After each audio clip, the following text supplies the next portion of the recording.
Dahil kay Kim, Paulo, favorite honorary member ng It's Showtime.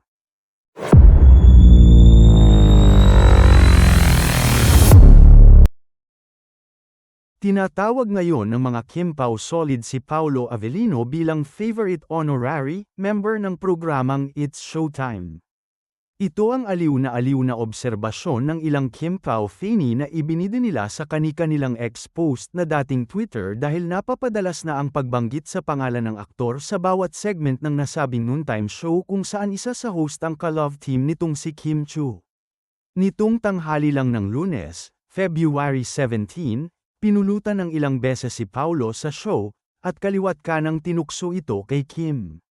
Bigla ngang bumida ng todo ang komedyanteng sidekick ni Vice ganda na si Lassie, dahil sa awitin nito na kung ako mag-aasawa, ang pipiliin ko ay. Walang prenong binanggit ng stand-up comedian si Paulo Avellino kasabay ng pagsulyap at pagturo nito kay Kim. Kitang-kita na parang nanggigil si Kim sa diretsahang pagtukoy sa kanya, pero kalaunan ay tumawa na lang ito.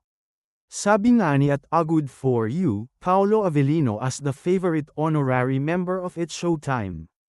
Say naman ni at Tivlefla Lewis. Sikat na sikat si Paulo sa nasabing programa at hindi na kailangan nitong magpasikat. Aniya, di na talaga need ni at Paulo Avellino ng publicist sa laga na tahahaha. Sa Showtime palang kota na eh. Kahit si OG Alcacid bomb era na rin ang tukso kay Kim nang maglinya itong in love raw si Kimberly kay Paulo. Biglang nag-react si Kim at sinabing grabe naman yon. Depensa niya, marami naman raw Kimberly sa mga Chinese. Depensa rin naman ni OG, wala naman raw siyang binanggit na Avellino. Dahil dito mas lalong lumakas ang kilig sa mga Kim Pao supporters dahil sumasakto sa tema ng pelikulang My Love Will Make You Disappear ang paandar ng mga It's Showtime host kay Kim para kay Paulo.